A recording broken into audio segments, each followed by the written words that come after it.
So, welcome student. This is lecture number 5, and in today's lecture I will discuss numerical based on fluctuating stress and endurance limit.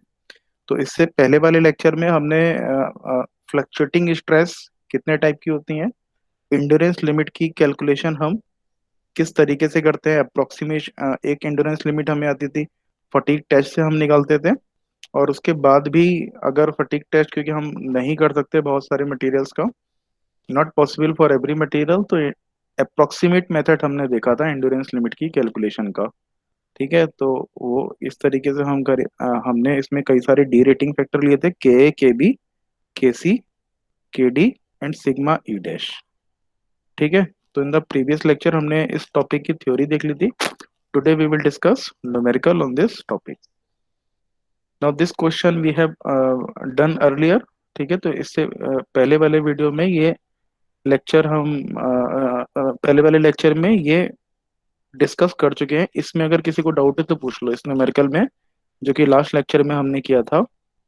यहाँ पर 440 440 एसयूटी दे रखा था, उसका हमने आधा कर दिया। उसके बाद के ए, के बी, के सी ये डिजाइन डाटा बुक से निकाला था। ठीक है, फिर स्ट्रेस कंसंट्रेशन फैक्टर निकाला डिजाइन डाटा बुक से फ्रॉम द ग्राफ्स, ये हमने देख लिया। नोच सेंसिटिविटी की वैल्यू दे रखी थी, तो के एफ की वैल्यू आ गई, के एफ की वैल्यू आ गई तो के डी, के ए, के बी, के सी, के डी निकल आया। एस ई डैश की वैल्यू यहाँ से आ गई थी जब हमने 50% किया था, 220। देन एस ई की वैल्यू 50.99। फर्दर डिजाइन डाटा में बुक में दे रखा है अगर एक्सियल लोड है। ठीक है, अच्छा ये बहुत ही इंपॉर्टेंट बात है, आप बहुत ध्यान से सुनना मैं क्या कहना चाह रहा हूँ। क्वेश्चन में दे रखा है it is subjected to a completely reverse axial load. ये बहुत ही इंपॉर्टेंट पॉइंट है, आपको न्यूमेरिकल पहचानना है। इस इस अगर मैं चैप्टर की बात करूं तो इसमें तीन टाइप के न्यूमेरिकल हैं, 1, 2, 3। ठीक है, तो पहले और दूसरे टाइप के न्यूमेरिकल में है कंप्लीटली रिवर्स लोड। अभी आप पहले टाइप के न्यूमेरिकल कर रहे हो reverse load, reverse load for infinite life. ठीक है, दूसरे टाइप के न्यूमेरिकल होंगे reverse load for finite life. और थर्ड टाइप के जो न्यूमेरिकल होंगे वो फ्लक्चुएटिंग स्ट्रेस के होंगे, फ्लक्चुएटिंग स्ट्रेस। ठीक है, तो ये जो फ्लक्चुएटिंग स्ट्रेस के जो न्यूमेरिकल हैं that will be solve by Goodman and Soderbergh. ठीक है, ये कहीं ना कहीं आपने शायद सुन रखा होगा, गुडमैन एंड सोडरबर्ग मेथड से सॉल्व होंगे। तो ये हम आज डिस्कस करेंगे। Will also discuss Goodman and Soderbergh method. ठीक है, तीन टाइप के न्यूमेरिकल है, तो आपको पहचानना है जो न्यूमेरिकल है किस टाइप का है। अगर रिवर्स लोड है, ठीक है, रिवर्स लोड है तो प्लस माइनस 100 किलो न्यूटन इस तरीके से लग रहा होगा, plus minus 150 kilo Newton, completely reverse है जैसा कि फटीग टेस्ट में होता है। फटीग टेस्ट में आधी साइकिल में टेंशन होता है, मतलब कोई अगर ऊपर वाले फाइबर है तो आधी साइकिल में टेंशन में जाएंगे, आधी साइकिल में कम प्रेशर में आएंगे, तो बिल्कुल कंप्लीटली रिवर्स लोड है। अच्छा, रिवर्स में भी कौन सा टाइप का लोड है? तीन ही टाइप के लोड है जो आप लोग देखोगे, एक्सियल, बेंडिंग और टॉर्शन। तो ये आपको बहुत ध्यान रखना है, अगर इन सब चीजों का ध्यान नहीं देखोगे तो न्यूमेरिकल समझ ही नहीं आएगा। तो न्यूमेरिकल डाटा से हमें पता चल गया कि कंप्लीटली रिवर्स लोड है, और रिवर्स भी किस तरीके का लग रहा है? एक्सियल लग रहा है। रिवर्स भी एक्सियल लग रहा है। टॉर्शन और बेंडिंग अगर लग रहा होता तो मे बी जो हमने ये 80% किया, इसकी वैल्यू कुछ और होती अगर टॉर्शन अगर लग रहा होता। तो ये दो ही तरीके की स्ट्रेस होती हैं, मतलब बेंडिंग और एक्सियल दोनों के लिए ये सेम ही है। 0.8% बेंडिंग होती चाहे एक्सियल होती, दो ही तरीके की स्ट्रेस होती है। नॉर्मल, ये हमने डिस्कस किया था पहले भी, और शेयर। शेयर के केस में अलग है, वो डिजाइन डाटा बुक में दे रखा है। शेयर के केस में आपका डिजाइन डाटा बुक में अलग वैल्यू दे रखी है, वो मैंने आपको दिखाई थी इन द प्रीवियस लेक्चर। ठीक है, चलो वो डिस्कस नहीं करेंगे। शेयर वियर के जब न्यूमेरिकल देखेंगे तब देखेंगे। नाउ 80% यहाँ रिड्यूस किया और फैक्टर ऑफ सेफ्टी दे रखा था 2, तो ये 20.36 आ गया। फार्मूला लगा दिया, अलाउबल स्ट्रेसेस हो गई हमारी 20.36, फार्मूला लगा दिया, stress is equal to load upon area. ठीक है, अगर एक्सियल स्ट्रेस है तो लोड अपॉन एरिया, अगर ये बेंडिंग स्ट्रेस होता तो हमें सिग्मा बाई वाई इसका to M by I equation लगानी पड़ती। अगर ये टॉर्शन टॉर्शन लोड होता तो टी बाई जी इसका टू टॉ बाई आर ये इक्वेशन हमें लगानी पड़ती है। बट दिस न्यूमेरिकल इज बहुत पहला न्यूमेरिकल है, तो बहुत ही आसान है। ठीक है, तो यहाँ से थिकनेस आ गई, ये हमने न्यूमेरिकल लास्ट लेक्चर में डिस्कस कर लिया था। Now try this. A rod of linkage mechanism made of 40 CR, one SUT की वैल्यू दे रखी है 550, 550 सब्जेक्टेड टू अ, देखो फिर से इन्होंने वर्ड यूज किया, completely reverse axial load. Torsional load नहीं है, एक्सियल लोड है, एक्सियल लोड ऑफ 100 किलोन्यूटन। कि जब आप ये देखोगे, इन सब बातों पे ध्यान रखोगे कि ये लोड कौन सा है, एक्सियल है, या बेंडिंग मोमेंट लग रहा है, या फिर टॉर्शनल मोमेंट लग रहा है, उसी हिसाब से आप डिजाइन डाटा बुक में पर्टिकुलर ग्राफ देखोगे। तो ये बहुत ही कॉमन मिस्टेक है, बच्चे क्या करते हैं, न्यूमेरिकल ध्यान से पढ़ते नहीं है, और जो भी ग्राफ सामने आ जाता है उस ग्राफ में, जो भी ग्राफ सामने आता है उस ग्राफ का देखो, उसमें इसके भी तीन ग्राफ हैं, अगर आप इस सिंपल फिगर की बात करो, इसके भी तीन ग्राफ हैं। ये एक्सियल वाला है, ठीक है, एक्सियल, बेंडिंग, और flat plate with axial stress, axial tension in bending, और इन राउंड, मतलब बेंडिंग टॉर्शन, ये आपको देखना पड़ेगा। ठीक है, टॉर्शन के भी केस है, अभी इसमें टाइम वेस्ट नहीं करेंगे हम। टॉर्शन के भी आगे आप देखोगे, टॉर्शन के भी ग्राफ अलग अलग दे रखे हैं आपके डिजाइन डाटा बुक में। तो वो आपको करेक्ट ग्राफ चूज करना, बस डिजाइन डाटा बुक अगर आप देखना सीख गए, तो फिर इस सब्जेक्ट में आपको अच्छा भी लगेगा, इंटरेस्ट भी आएगा, कॉन्फिडेंस भी गेन होगा, और this is a scoring subject. तो यहाँ पर एक्सियल लोड दे रखा है, तो उसी रिस्पेक्ट में हमें डिजाइन डाटा बुक में देखना पड़ेगा।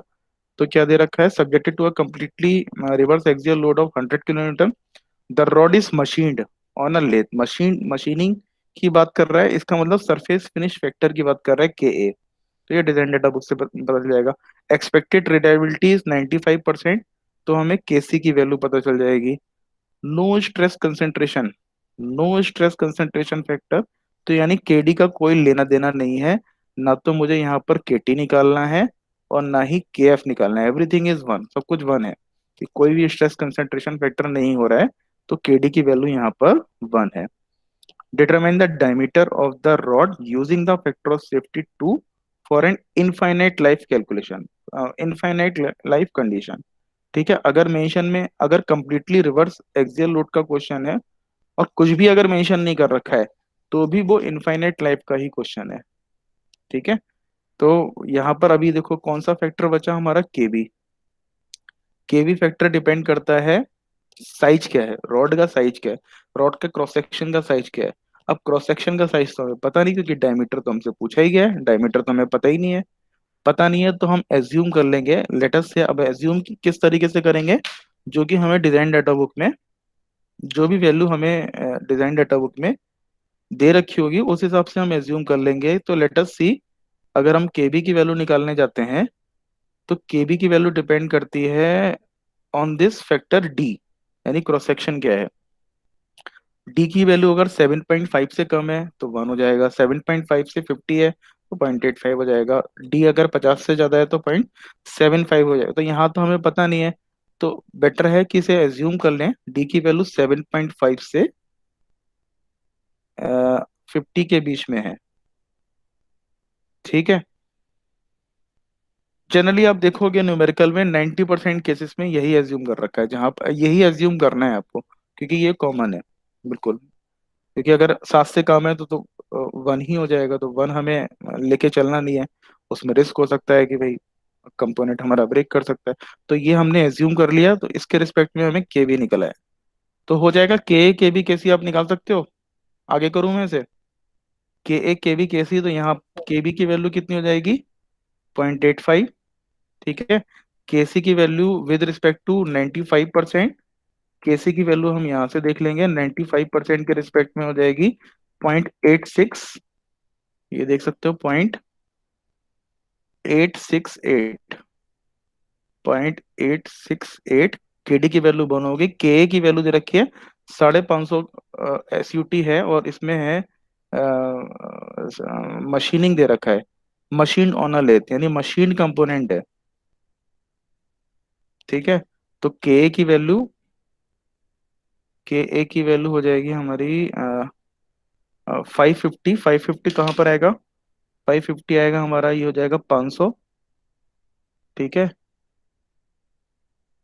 500 हो जाएगा, 500 550 यहाँ पर जाएगा, यहाँ से एक सीधी लाइन खींचोगे।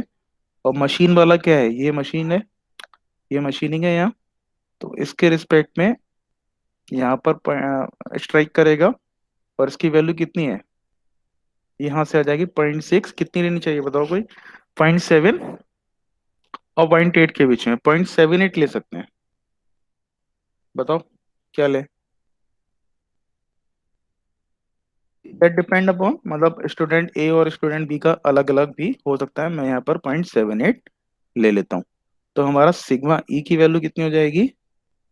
के ए, के बी, के सी, के डी, और sigma e dash, where sigma e dash is equal to 50% of S U T. 550, तो 550 का आधा अगर कर लेंगे तो 275।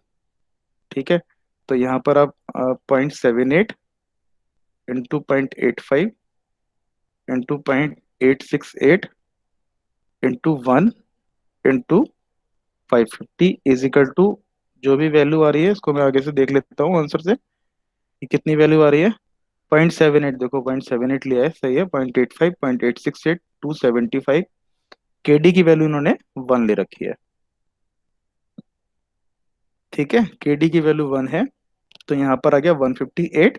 अब क्योंकि एक्सियल लोड है, एक्सियल लोड है तो 80% फिर से रिड्यूस कर दिया। और फैक्टर ऑफ सेफ्टी गिवन है क्वेश्चन में 2, तो फैक्टर ऑफ सेफ्टी 2 लगा दिया। एलोवेबल स्ट्रेसेस कितनी आ गई? 63.5, which is equal to load upon area. ठीक है, which is equal to load upon area. Load कितना है हमारा, इसको ऐसे कर लो, 63.5 इज इक्वल टू, लोड हमें क्वेश्चन में दे रखा है 100 किलो न्यूटन। 100 इंटू 10 की पावर 3 किलो न्यूटन को न्यूटन में कन्वर्ट किया, पाई/4 इंटू डी स्क्वायर। तो यहाँ से डी की वैल्यू आ गई 44.78।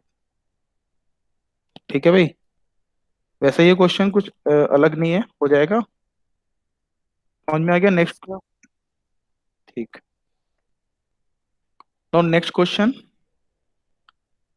ये क्वेश्चन आप लोग ट्राई करो। अ कंपोनेंट मशीन फ्रॉम देखो इसमें जहां पर मशीनिंग आ गया, इसका मतलब के ए की बात कर रहे हैं, हमें के ए निकालना है।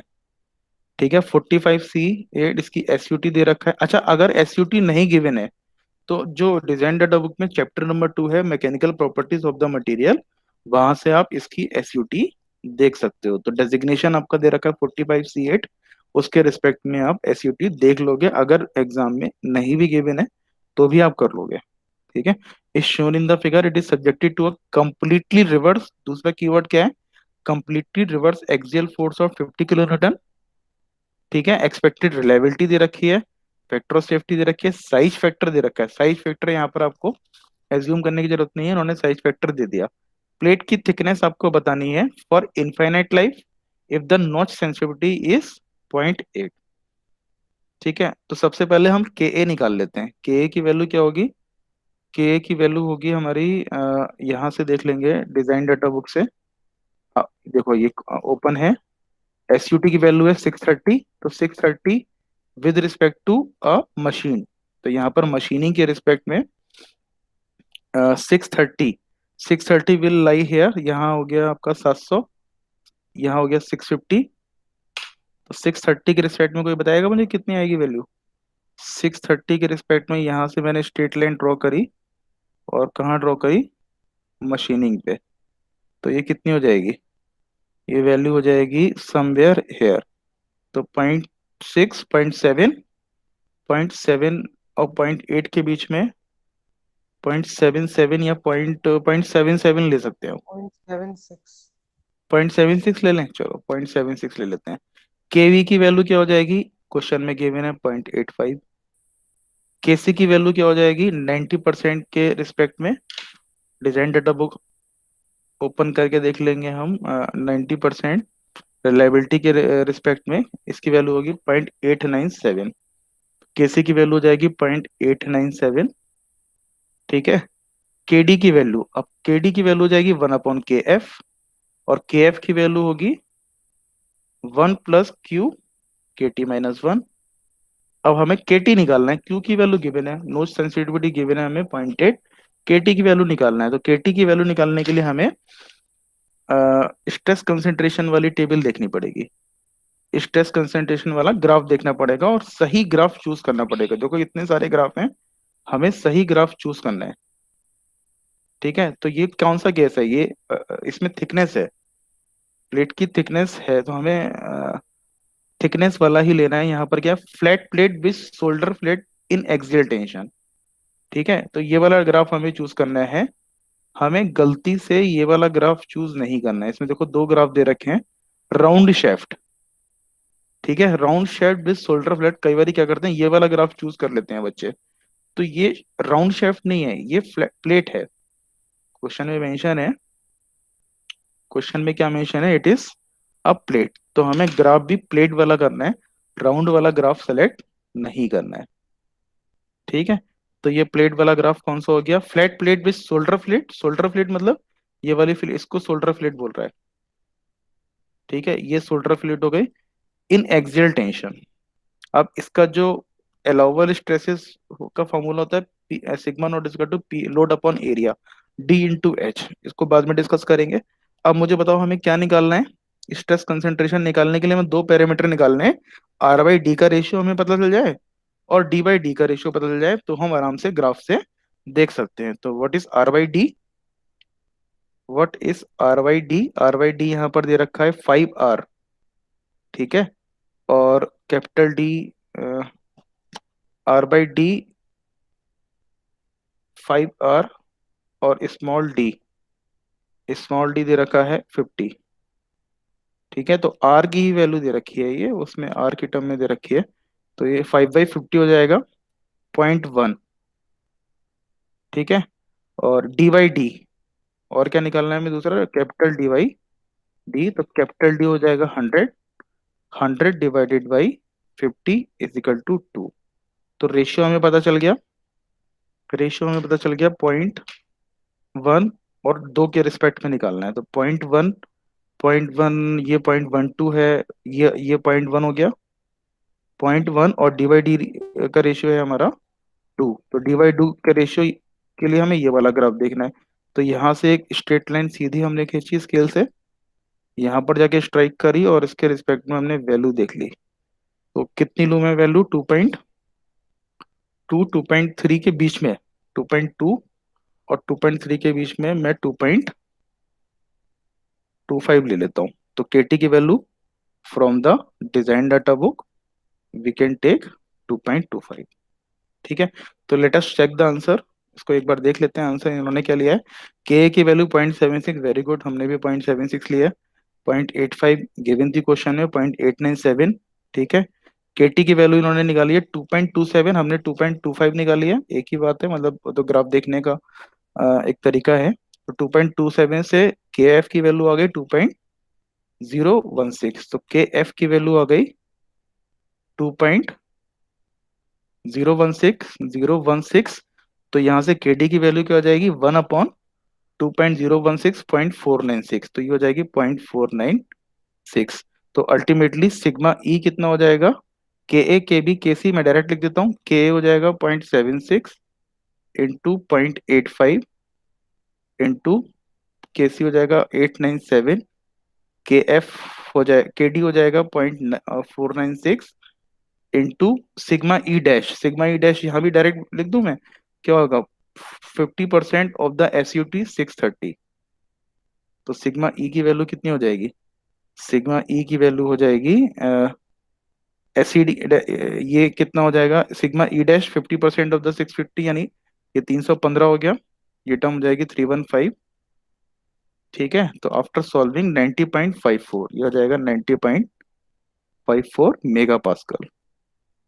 ठीक है, अब क्या करेंगे आगे, कोई बताएगा मुझे। सिग्मा ए की वैल्यू आ गई, और अब क्या करेंगे, हमें सिग्मा ए की वैल्यू निकालनी है। Sigma A, it means allowable. ठीक है, अलाउबल कितना हो जाएगा, 0.8% ऑफ सिग्मा ई। अच्छा, फैक्टर ऑफ सेफ्टी दे रखा है क्या, तो मैं यहीं से यहाँ यहीं डिवाइड कर देता हूँ। फैक्टर सेफ्टी भी दे रखा है 2, तो यहीं से डिवाइड कर देता हूँ। ठीक है, तो ये हो जाएगा, इसकी ये किसके बराबर हो जाएगा, ये किसके बराबर होगा? This stress, allowable stress should be equal to load upon area. Load कितना है? 50 kilo newton. 50 × 10⁻³ upon area. Area, हाँ ये मैं डिस्कस आपका आपसे करना चाह रहा था। अब यहाँ पर कई बार स्टूडेंट क्या करते हैं, एरिया जो है वो ये वाला ले लेते हैं। भाई ये प्लेट है, ये प्लेट इस तरीके से है, इस तरीके से प्लेट है ना, इसकी थिकनेस है T, it is having some thickness T. तो एरिया जो है, कुछ student load upon area stress जो भी आया, स्ट्रेस देख लेते हैं कितना आया हमारा, 90.54, और उसका 80% कर दिया, और फैक्टर ऑफ सेफ्टी लेके 36.22। 36 ये हो गया हमारा, इसको मैं पहले लिख लेता हूँ, 36.22, 36.22 मेगा पास्कल। ठीक है, तो ये अल्टीमेटली एलाउबल स्ट्रेसेस आ गई, एलाउबल स्ट्रेसेस। तो एलाउबल स्ट्रेसेस किसके बराबर होंगे? लोड अपॉन एरिया के, यानी 36.22 will be equal to load upon area. तो यहाँ पर स्टूडेंट क्या करते हैं, लोड जो है हो सकता है, लोड तो 50 रहेगा, 50 × 10 के वर्थ। एरिया क्या होगा? एरिया, ये एरिया ये भी हो सकता है आपका 100 × T, ठीक है, या फिर 50 × T भी हो सकता है। कौन सा लेना चाहिए मुझे,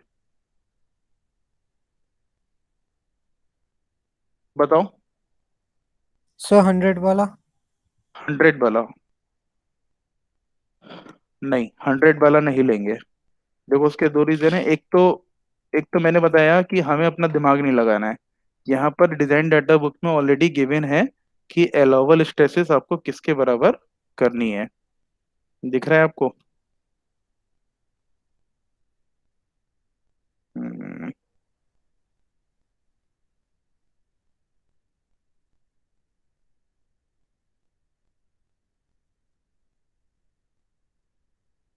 फ्लैट प्लेट विद, ये कौन सा केस आ गया? Flat plate with shoulder plate in bending. हाँ, इसमें आप देखो, ये दिख रहा है आपको, सिग्मा नॉट की वैल्यू दे रखी है। क्या हो रहा है ये? यहाँ सिग्मा नॉट की वैल्यू दे रखी है P0 अपॉन,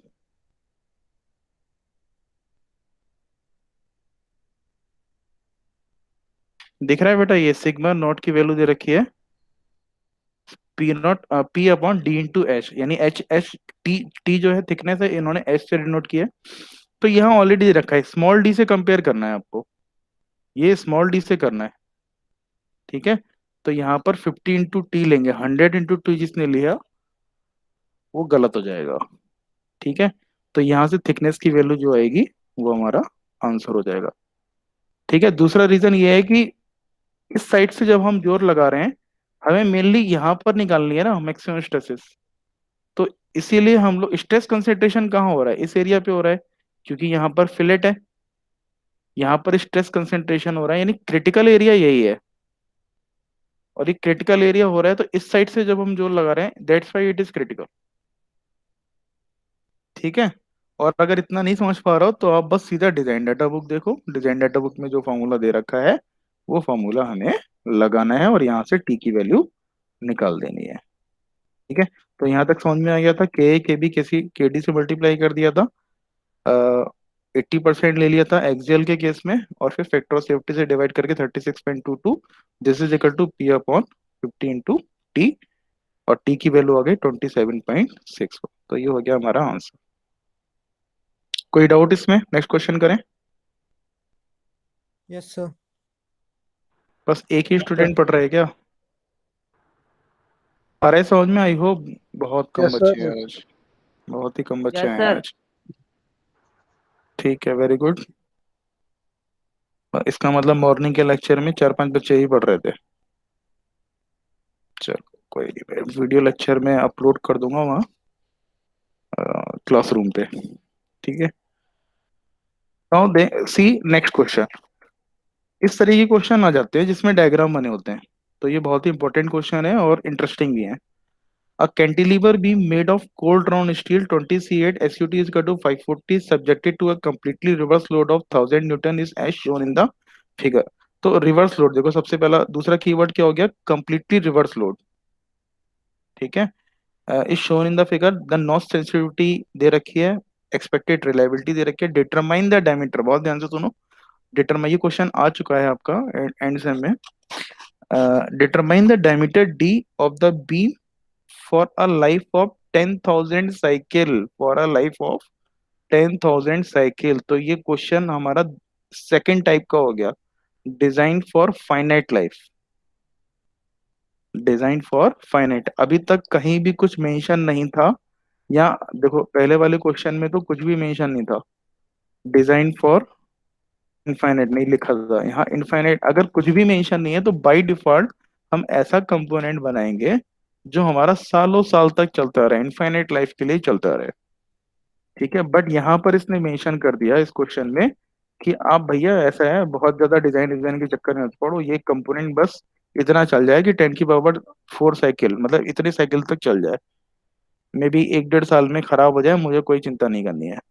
ठीक है, तो आपको इस हिसाब से डिजाइन करना है, ज्यादा खर्चा मत करवाओ मेरा, इनफाइनाइट लाइफ के लिए बनाओगे तो मुझे क्रॉस सेक्शन ज्यादा लेना पड़ेगा, मेरा डिजाइन जो है वो ओवर डिजाइन हो जाएगा, पैसा ज्यादा खर्च होगा। तो यहाँ पर इन्हें मेंशन कर दिया कि केवल 10 की पावर 4 साइकिल के लिए ही आपको डिजाइन करना है। अब इसका देखो प्रोसीजर क्या है, प्रोसीजर क्या है ये समझ लो। ठीक है, तो यहाँ देखो ये उस लेक्चर में भी मैंने डिस्कस किया था, रिवर्स स्ट्रेस यानी कंप्लीटली रिवर्स, प्लस माइनस 50 या प्लस माइनस 100 हो रही है, तो उसमें दो केस होते हैं।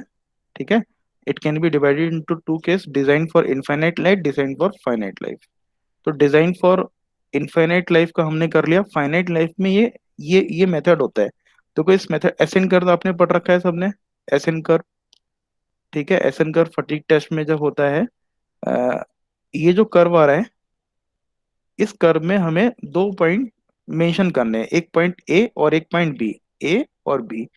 ए की वैल्यू क्या है, कोई भी ग्राफ होता है तो उसको जैसे आप मेंशन करने के लिए क्या करते हो, 3,6 ग्राफ पे 6,3 एंड सो ऑन। अब इस तरीके से दो पॉइंट एक्स और वाई एक्सिस का इंटरसेप्ट चाहिए, तभी आप कोई पॉइंट आप लोकेट कर सकते हो। तो यहाँ पर इसने ए पॉइंट लोकेट किया, 3,log 10.9 of S U T की वैल्यू का 700 है, तो उस हिसाब से ये पॉइंट आ जाएगा ए। पहले आपने ए पॉइंट लोकेट कर लिया। अच्छा, यहाँ पर 3 क्यों है, क्योंकि ये जो कर्व है वो 3 से ही शुरू हो रहा है, 3 से शुरू हो रहा है। एस एन कर्व में क्या होता था, एस एन कर्व यानी एक्स एक्सिस पे तो नंबर ऑफ साइकिल थे, नंबर ऑफ साइकिल, और वाई एक्सिस पे क्या था, एंडोनेस लिमिट। वाई एक्सिस पे क्या आता था, एंडोरेंस लिमिट या फटीग स्ट्रेंथ कह लो आप, जो स्ट्रेस की वैल्यू आती थी, फटीग स्ट्रेस की वैल्यू आती थी, और जहां पर कर्व एसिम्प्टोटिक हो जाता था उस पॉइंट को हम एंडोरेंस लिमिट बोलते थे। ठीक है, तो इसके स्टेप स्टेप बाय स्टेप में पहले हमने ए पॉइंट लोकेट कर दिया, फिर हमने बी पॉइंट लोकेट कर दिया।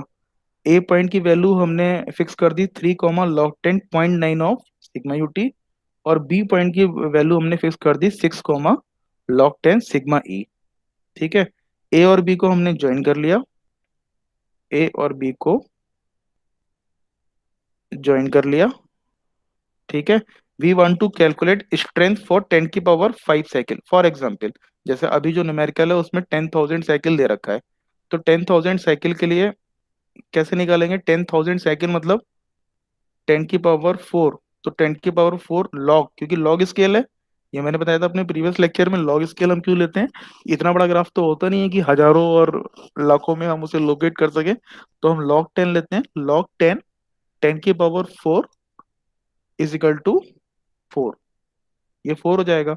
तो यहाँ पर 4, इसके रिस्पेक्ट में आपने एक लाइन ड्रॉ कर ली, और ये वैल्यू आपने पता कर ली फ्रॉम द मैथमेटिक्स। तो we want to, if we want to calculate the strength for 10 की पावर 5 साइकिल, ठीक है, draw a vertical line which intercept at F, इसने 10 की पावर 5 का लिया, एक एफ पे इंटरसेप्ट करेगा, फिर वहां से, मतलब सीधी बात है, जिस भी आपकी साइकिल पे आप डिजाइन कर रहे हो, यहाँ से एक वर्टिकल लाइन ड्रॉ करो, फिर एक हॉरिजेंटल लाइन ड्रॉ करो, और ई की वैल्यू निकाल लो, question is over, let's all, कुछ नहीं करना है। तो देखते हैं हम कैसे करेंगे हम।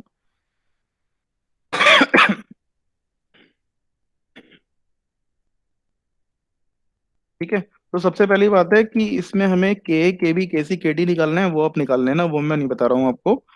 तो क्या होगा, के बी के सी तो निकाल ही लोगे ना। के की वैल्यू क्या होगी, दैट डिपेंड अपॉन कि आपका कोल्ड ड्रॉन है, कोल्ड ड्रॉन स्टील है। तो आपको क्या देखना है, के की वैल्यू उसके रिस्पेक्ट में देखनी है कोल्ड ड्रॉन स्टील के।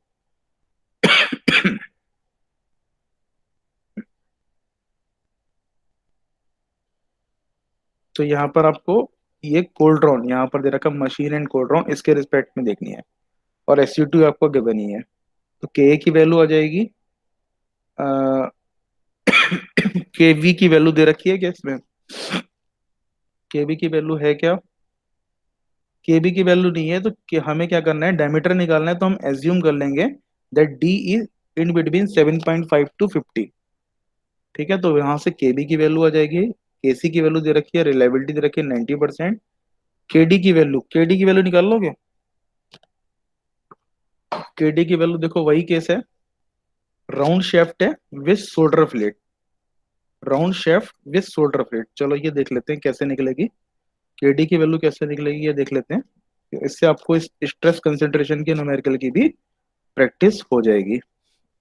अच्छा, यहाँ पर देखो फेलियर क्राइटेरिया क्या है, इस क्वेश्चन को आप ध्यान से देखो। इस क्वेश्चन में एक वैल्यू दे रखी है 150। अच्छा, ये क्वेश्चन है कौन सा, कंप्लीटली रिवर्स लोड।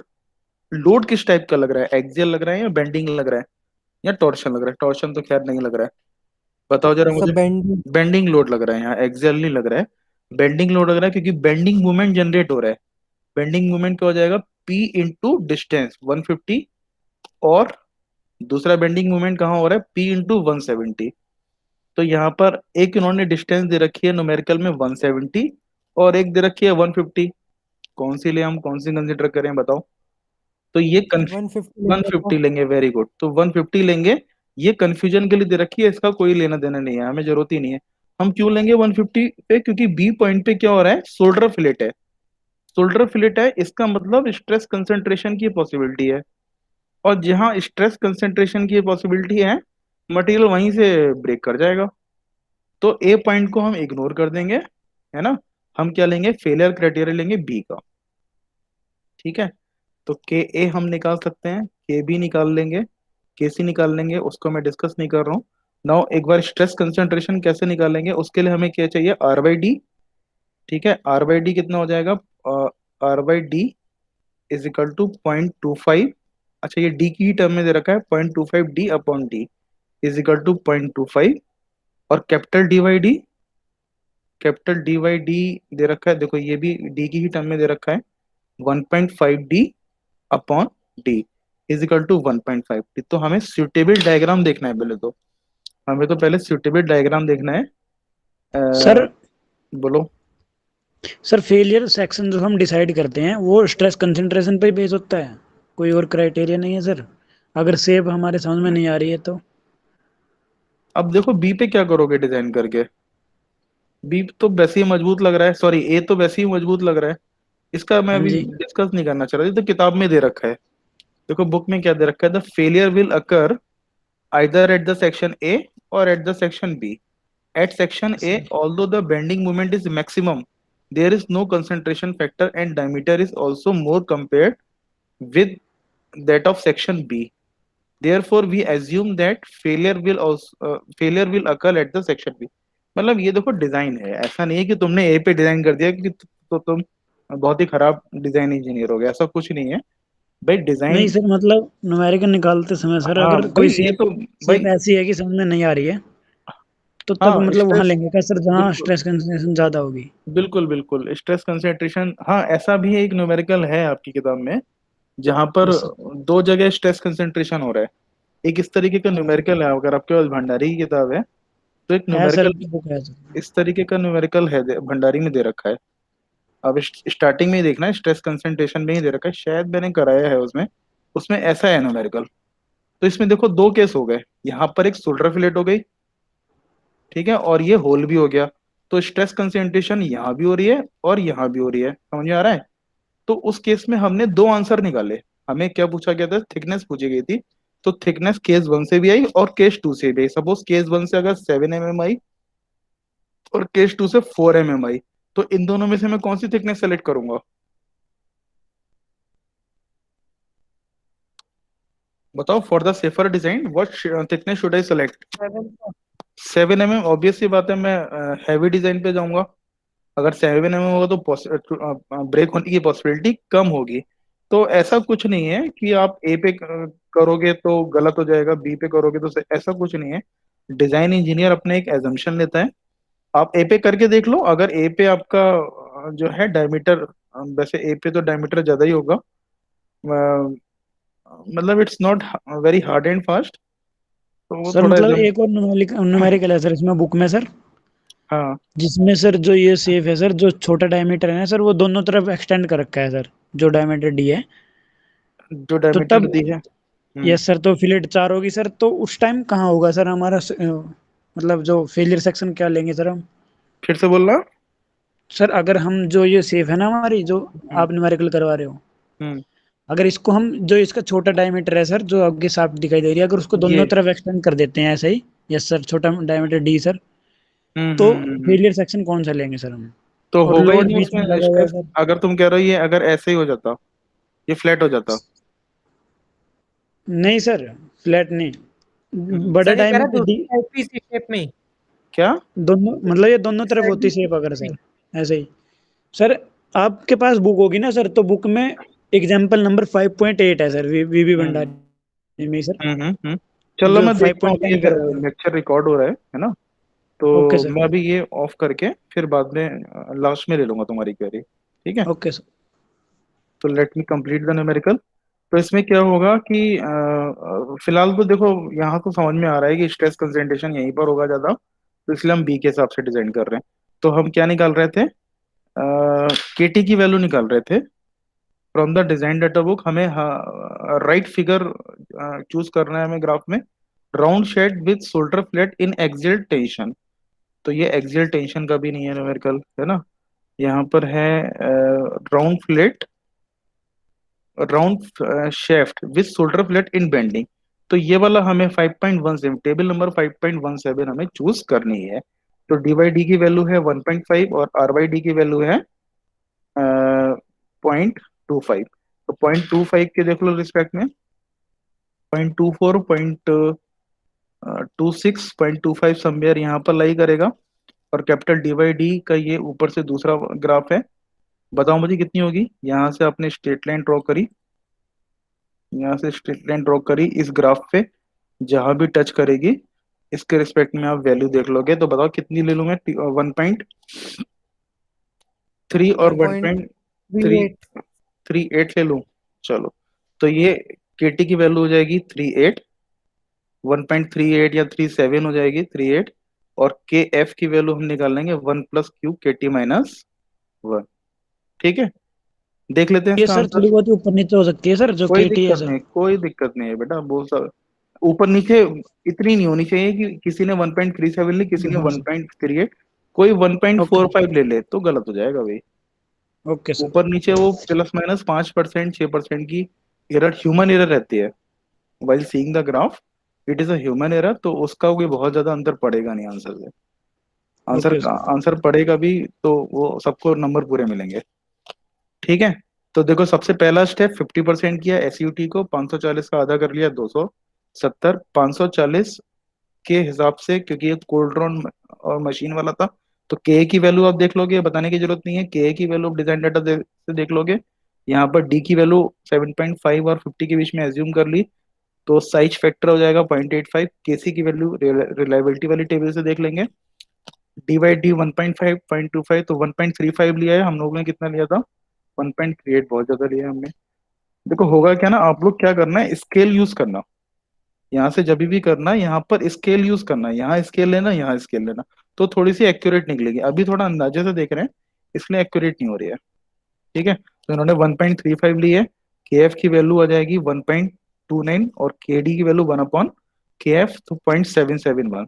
तो ये के ए के बी के सी के डी इसको मल्टीप्लाई कर दिया सिग्मा ई डैश से, तो ये वैल्यू आ गई हमारी इंड्योरेंस लिमिट की। ठीक है, ये हमारी इंड्योरेंस लिमिट आ गई।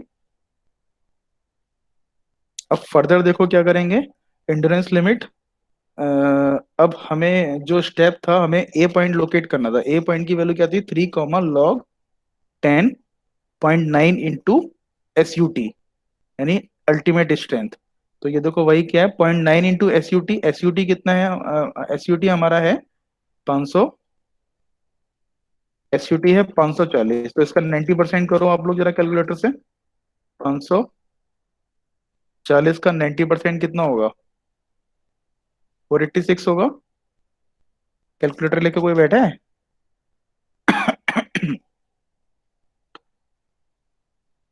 ठीक है।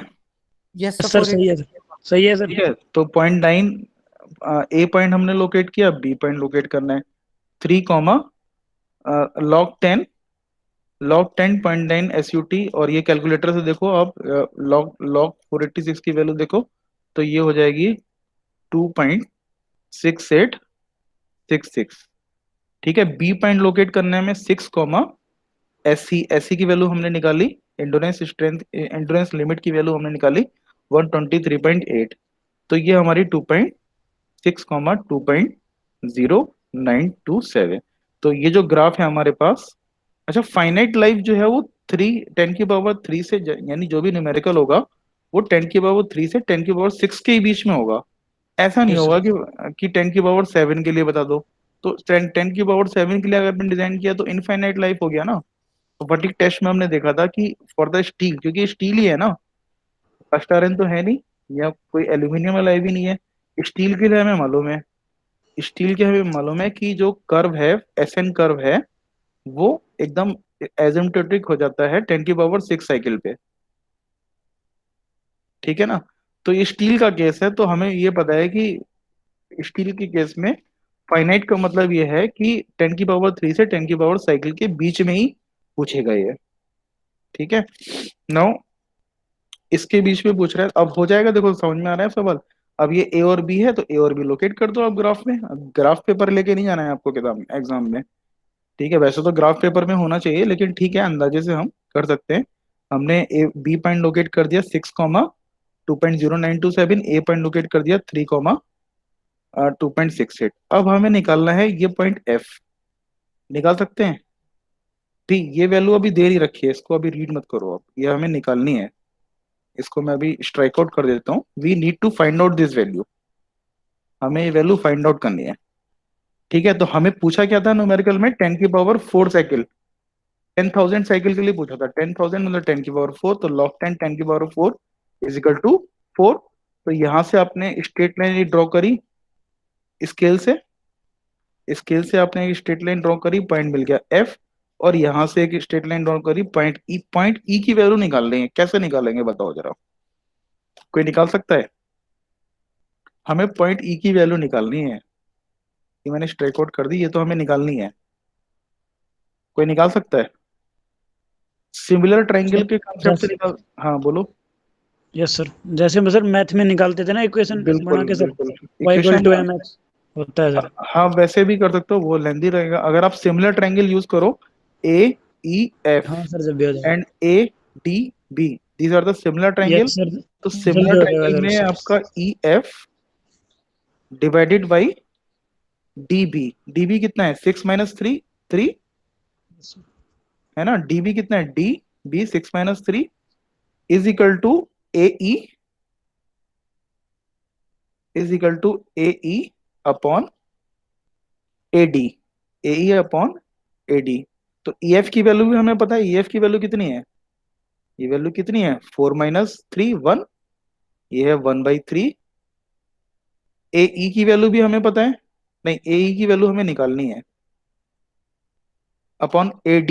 AD की वैल्यू कितनी है?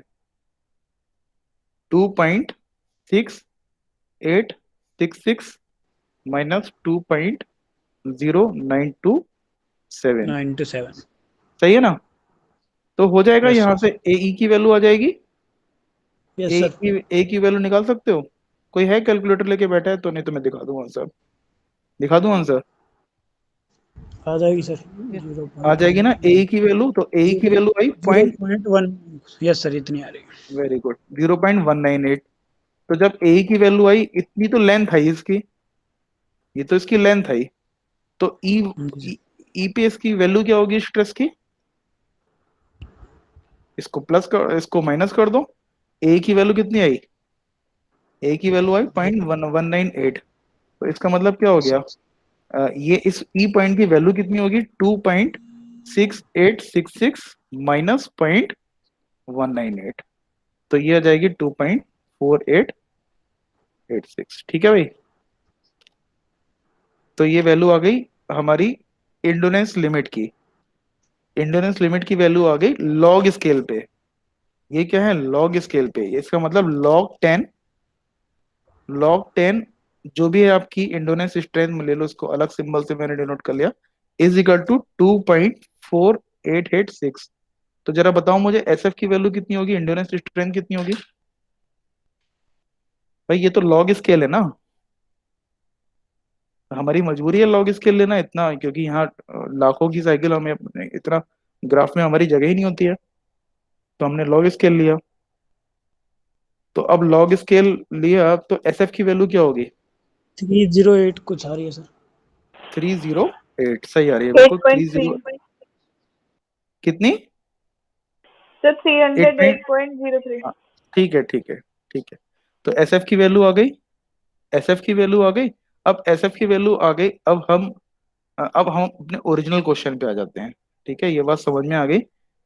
अगर हम इनफाइनाइट लाइफ की बात करें, बहुत ध्यान से सुनना, यही सब कंसेप्ट है और यही सब इंटरेस्टिंग कंसेप्ट है। अगर हम इनफाइनाइट लाइफ की बात कर रहे थे तो हम डिजाइन इसके बेसिस पे कर रहे थे, 123 के बेसिस 123 पे। बट जब हम फाइनाइट लाइफ की बात कर रहे थे, हम चाह रहे हैं भैया ऐसा है 2-3 महीने के लिए डिजाइन कर दे, है ना, ऐसा मुझे जरूरत नहीं है 2-3 साल के लिए, 2-3 महीने के लिए डिजाइन कर दे। तो ऑब्वियस सी बात है कि हम इतना ध्यान नहीं रखेंगे सेफ्टी का। तो अभी तो हम कर रहे थे 123 पे। अब फाइनाइट लाइफ के लिए हमारी इंड्योरेंस स्ट्रेंथ कितनी आई? 308। 308 को अब इक्वेट कर दो। अब क्योंकि ये अभी तक जितने हमने क्वेश्चन करे वो एक्सियल लोड वाले थे, ये वाला क्वेश्चन बेंडिंग मोमेंट का है। अभी तक हम जो भी हमारी अल्टीमेट स्ट्रेस आ रही थी, जो भी स्ट्रेस आ रही थी उसको हम क्या कर रहे थे? लोड अपॉन एरिया कर रहे थे। तो यहाँ लोड अपॉन एरिया करेंगे क्या? हम क्या करेंगे इस न्यूमेरिकल में? हम क्या करेंगे भाई? न्यूमेरिकल तो वही है, कुछ भी चेंज नहीं है। न्यूमेरिकल वही है जो अभी तक हम कर रहे थे। अभी तक हम क्या कर रहे थे? अभी तक हम जितने भी न्यूमेरिकल करे हम लोड अपॉन एरिया कर रहे थे, क्योंकि एक्सियल लोड तक। क्या यहाँ पर एक्सियल लोड है? No axial load sir. नहीं है, बेंडिंग है। तो हम क्या करें वो उसको हम किसके बराबर रखें? जो अभी हमारी ग्राफ से निकल के आई है फटीग स्ट्रेंथ, तो हम किसके बराबर रखें? जो हमारे बेंडिंग। तीन, हाँ, बेंडिंग स्ट्रेस के बेंडिंग बराबर रखें। बेंडिंग हो जाएगी ना सर, हाँ बेंडिंग स्ट्रेस। बेंडिंग हो जाएगी। तो हमें क्या लगाना है? Sigma y, y is equal to M by I. Sigma की वैल्यू हो गई 308, वाई की वैल्यू हो गई, वाई की वैल्यू हो गई dy2, वाई की वैल्यू हो गई dy2। और बेंडिंग मोमेंट कितना हो गया? बेंडिंग मोमेंट क्योंकि हम 170 से कंसीडर कर ले रहे हैं, तो 1000 × 150, 1000 × 10³ न्यूटन में कन्वर्ट कर लो, इंटू 150 इंटू 150, ठीक है, इंटू 150। ये हो गया हमारा बेंडिंग मोमेंट। और आई की वैल्यू कितनी हो गई? पाई/64 इंटू d⁴। तो यहाँ पर d एक अननोन है इक्वेशन में, तो d की वैल्यू आ जाएगी। ठीक है, 32m/πd³ देखो वही लगाया है। 32m/πd³, डी और डी कट गया, 2 और 64 कैंसिल आउट हो गया। तो यहाँ से डी की वैल्यू आ गई 17.05। ठीक है भाई, ठीक है भाई, समझ में आ गया? सर। कोई डाउट इसमें? No no sir. सर। ठीक है। तो नेक्स्ट मतलब हमने दो टाइप के क्वेश्चन कवर कर लिए। एक जिसमें इनफाइनाइट लाइफ की बात कर रहे थे, और एक हम जिसमें फाइनाइट लाइफ की बात कर रहे थे। ठीक है, इनफाइनाइट लाइफ, इनफाइन, और दोनों ही केस जो थे वो कंप्लीटली रिवर्स के थे। दोनों ही केस कंप्लीटली रिवर्स के थे। ठीक है, बट कंप्लीटली रिवर्स लोड नहीं है। अगर लोड इस तरीके का लग रहा है, एक जगह लग रहा है 100 kN का, और कुछ समय बाद, 1 घंटे बाद क्या लग रहा है? 50 kN का लोड लग रहा है। अगर ये वेरिएबल लोड इस तरीके का है, कंप्लीटली रिवर्स नेचर का नहीं है, उस केस में हम क्या यूज करते हैं? Goodman and Soderberg criteria use करते हैं। We use this method, Goodman and Soderberg. तो आपके सिलेबस में मेंशन है गुडमैन एंड सोडरबर्ग मेथड। ठीक है, तो इसको मैं जस्ट 2 मिनट थ्योरी और डिस्कस कर लेता हूँ, उसके न्यूमेरिकल हम अगले लेक्चर में, गुडमैन एंड सोडरबर्ग के न्यूमेरिकल हम अगले लेक्चर में कर लेते हैं। बस थ्योरी समझ लो जल्दी से 2 मिनट में। देखो न्यूमेरिकल सारे वैसे ही होने हैं। अगर आपको इंडोनेस लिमिट का कंसेप्ट समझ में आ गया, सिग्मा ई का अगर कंसेप्ट समझ में आ गया, तो गुडमैन एंड सोडरबर्ग के न्यूमेरिकल भी बहुत ही आसान है। ठीक है, तो अगर हम बात करें बिल्कुल स्टार्टिंग की बात करें, अगर हम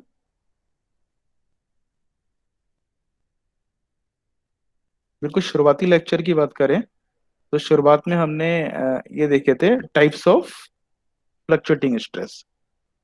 types of fluctuating stress, this is fluctuating stress, ये रिपीटेड था और ये रिवर्स था। तो रिवर्स में हमने दो केस कर लिए, इनफाइनाइट और फाइनाइट, दोनों तरीके के न्यूमेरिकल कर लिए, इनफाइनाइट एंड फाइनाइट। अब जो तीसरे तरीके का न्यूमेरिकल है, जहां पर एक्चुअल में फ्लक्चुएटिंग स्ट्रेस है, उस केस को करने के लिए, यानी इस केस को करने के लिए, इस केस अभी तक देखो हमने कहीं पर सिग्मा मैक्सिमम नहीं निकाला, सिग्मा मिनिमम नहीं निकाला, निकालने की जरूरत ही नहीं पड़ी, because this is the special case of fluctuating stress.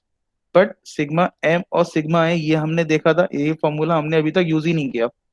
ये वाला जो फॉर्मूला है हमने कहीं यूज ही नहीं किया, क्योंकि हमने न्यूमेरिकल कौन से करे, ये रिवर्स स्ट्रेस वाले।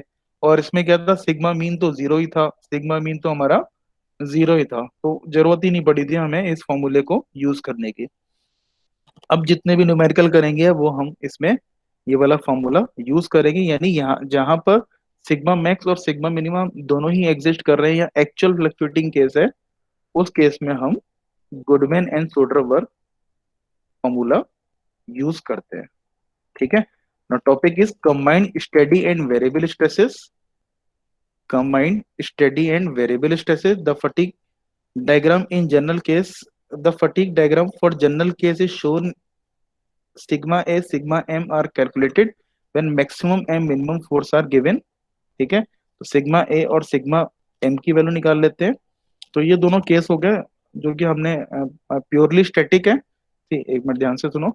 अगर न्यूमेरिकल आपका प्योरली स्टैटिक है, यानी फ्लक्चुएटिंग की बात नहीं हो रही है, अगर फ्लक्चुएटिंग की बात नहीं हो रही है, तो कहीं सिग्मा ए की भी, sigma A will be zero, यानी ये साइकिल बनेगी ही नहीं, सिग्मा ए जो है वो जीरो हो जाएगा, ये साइन वेव बनेगी ही नहीं। तो उस केस में हम डिजाइन किससे करेंगे, देखो समझो इसे बात को। अब जिसने भी दिया भाई, ये रिसर्च किसने करी, गर्वर ने करी, गुडमैन नाम का एक व्यक्ति था और सोडरबर्ग नाम का एक व्यक्ति था, इन्होंने एक रिसर्च करी। उस रिसर्च को हमें समझना है उन्होंने क्या एज्यूम किया और किस तरीके से काम किया। ये देखो पेंसिल से बना हुआ है डायग्राम, ये दिख रहा है ना आप लोगों को, ये डायग्राम जो पेंसिल से बना हुआ है ये दिख रहा है, ये क्लियर यस है। सर। ठीक है, तो उसने कहा कि अगर ये प्योरली स्टैटिक होता, यानी ये कोई साइन वेव का कोई मतलब ही नहीं था, सिग्मा ए ही जीरो हो जाता, साइन वेव बनती ही नहीं, फ्लक्चुएटिंग होता ही नहीं, तब हम डिजाइन किस तरीके से करते, आप वापस चले जाओ स्ट्रेंथ ऑफ मटेरियल में। आप डिजाइन कैसे करते, सिग्मा वाईटी पे करते या सिग्मा यूटी पे करते। अगर ब्रिटल मटेरियल हो तो सिग्मा यूटी पे करते, और अगर डक्टाइल मटेरियल हो तो सिग्मा वाईटी पे करते। तो उस केस में सिग्मा ए जब जीरो है, तो हम क्राइटेरिया हम सिग्मा यूटी और सिग्मा वाईटी पे डिजाइन करते हैं। अगर sigma mean is equal to zero है, अगर sigma mean is equal to zero है, तो उस केस में क्या हो जाएगा, वो कंप्लीटली रिवर्स केस हो जाएगा। और फेलियर क्राइटेरिया क्या हो जाएगा, एंडोरेंस लिमिट, जो अभी तक हम 3-4 न्यूमेरिकल जो हमने पीछे किए, तो वही क्राइटेरिया हो जाता।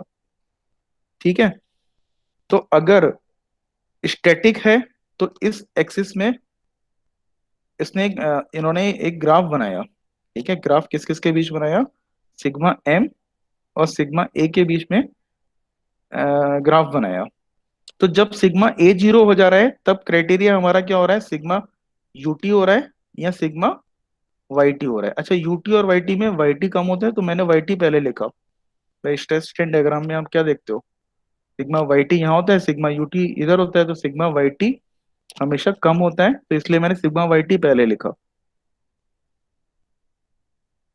ठीक है, अगर सिग्मा एम की वैल्यू जीरो है, यानी एक्स एक्सिस पे अगर जीरो है, तो वाई एक्सिस पे जाएंगे, यहाँ पर क्राइटेरिया क्या होगा, सिग्मा ई, जो कि हमने अभी तक न्यूमेरिकल में किया। अब इन तीनों लाइनों को जोड़ने के लिए अलग अलग साइंटिस्ट ने अलग अलग मेथड अपनाए। एक ने कहा भैया ये लाइन मुझसे बन नहीं रही है, फिर से ट्राई करता हूँ। एक ने कहा भैया ये लाइन मैं सिग्मा वाई टी से जोड़ूंगा सीधी। एक ने कहा मैं सिग्मा सॉरी वाई टी से जोड़ूंगा। एक ने कहा यूटी से जोड़ूंगा। एक ने कहा भैया सीधी मत जोड़ो इसको यार, कर्व के उसमें जोड़ो। तो जिसने कर्व के रूप में जोड़ी वो गर्वर लाइन हो गई। तो जिसने यूटी से मिलाया वो गुडविन क्राइटेरिया हो गया। और जिसने वाईटी से मिलाया ये सोडरबर्ग क्राइटेरिया हो गया। ठीक है, कौन सा क्राइटेरिया अच्छा होता है कौन सा बुरा होता है इस पे हम डिस्कशन नहीं करेंगे, क्योंकि वो बहुत डेप्थ में चला जाएगा। इतनी डेप्थ में आप लोग का मतलब बहुत ज्यादा लेना देना नहीं है इसमें। बहुत कुछ मतलब एक्सपेरिमेंटल है, मोटा मोटा ये समझ लो। कई सारे फेलियर पॉइंट्स हैं, जैसे हमने फटीग टेस्ट में देखे थे ना फेलियर पॉइंट्स। तो it has been seen there are failure point for a particular material. तो वो फेलियर पॉइंट्स तक ना पहुंचे। अगर देखो सोडरबर्ग लाइन है, ये सोडरबर्ग लाइन है, इसमें कोई भी फेलियर पॉइंट नहीं आ रहा है। गुडमैन लाइन है, इसमें भी कोई फेलियर पॉइंट नहीं आ रहा है। गर्बल लाइन में एक दो फेलियर पॉइंट आ जाएंगे। अब देखो गर्बल लाइन में एक दो फेलियर आ जाएंगे। अगर हम सोडरबर्ग की बात करेंगे तो ये बहुत ज्यादा मोर सेफ हो जाएगा, बहुत सेफ डिजाइन हो जाएगा। More safe design, more safe design. और अगर हम गुडमैन की बात करें तो ये very optimum, Goodman is very optimum criteria. और ये गर्वर की बात करें ये गड़बड़ ही है बिल्कुल। इसमें कोई भैया तुम गर्वर को यूज करोगे और पता चला तुम्हारा स्ट्रक्चर जो है वो फेल कर जाए, तो ये मेथड बहुत ज्यादा अप्लाई नहीं होता है। The mostly common method are Goodman and Soderberg. Soderberg महंगा पड़ जाता है, ओवर डिजाइन देता है। गुडमैन बिल्कुल ऑप्टिमम में, कोई भी फेलियर पॉइंट इसमें नहीं आ रहा है। गुडमैन के बाद एक और क्राइटेरिया आया modified Goodman. Modified Goodman criteria, बस 2 मिनट और लूंगा आप लोगों के। गुडमैन क्राइटेरिया भंडारी ने केवल इसी पे दे रखा है। अगर आप बीवी भंडारी की बात करोगे तो जो मॉडिफाइड गुडमैन क्राइटेरिया को ही उसने सबसे अच्छा क्राइटेरिया माना है। और सारे के सारे न्यूमेरिकल जो हैं वो भंडारी ने मॉडिफाइड गुडमैन मेथड से सॉल्व कर रखे हैं। और मॉडिफाइड गुडमैन आपके सिलेबस में मेंशन नहीं है, तो मैं कोई भी न्यूमेरिकल आपके मॉडिफाइड गुडमैन से नहीं कराऊंगा। मैं सारे के सारे न्यूमेरिकल जो कराऊंगा वो खुरमी की किताब से कराऊंगा। ये जितने भी न्यूमेरिकल मैं कराऊंगा वो खुरमी की किताब से कराऊंगा। ठीक है, अब देखो इसमें हम इक्वेशन बनाते कैसे हैं। सपोज ये इक्वेशन है लाइन की, तो लाइन की इक्वेशन क्या होती है, x upon a plus y upon b is equal to 1। ये इक्वेशन ऑफ स्ट्रेट लाइन होती है। तो भाई ये इक्वेशन ऑफ स्ट्रेट लाइन होती है, बोलो भाई। Yes sir. इस केस में जब कोई ग्राफ इस तरीके से इंटरसेक्ट कर रहा है, where a and b are the intercept, तो x upon a plus y upon b are the, तो यहाँ पर बस एक्स और वाई की वैल्यू रख दो। Yes sir. अगर मैं गुडमैन की बात करूं, अगर मैं गुडमैन की बात करूं तो एक्स की वैल्यू क्या हो जाएगी, sigma m upon upon intercept कितना हो गया, गुडमैन ने सिग्मा यू से जोड़ा है अल्टीमेट स्ट्रेंथ, प्लस सिग्मा ए वाई एक्सिस पे क्या है, हमने सिग्मा ए लिया है, अपॉन सिग्मा ई, इंटरसेप्ट कितना है sigma e is equal to 1।